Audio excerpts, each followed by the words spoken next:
So I think I've got most of the bugs out. The issues were my time.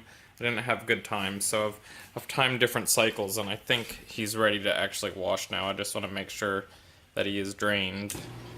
So I'm going to put him into drain mode, which he's letting me know he's in drain mode.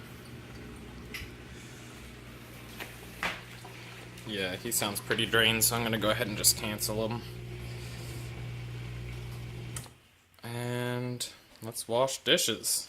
Hopefully I'll be able to make it the whole way through this time. So he's filling.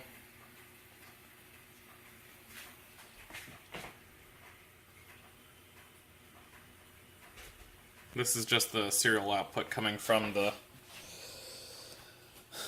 Arduino, just letting me know what he's doing. It helps with troubleshooting. I'll turn this off when I finally get everything hashed out, but that'll make him quicker, just slightly. But right now I'm just outputting everything that he's doing. But he's working. So everything's working great. He just finished filling for a second time.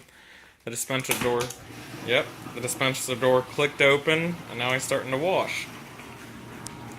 So we can see that. He popped open the dispenser door, that lets the soap out. Now he's gonna wash for 5 minutes. So he's going.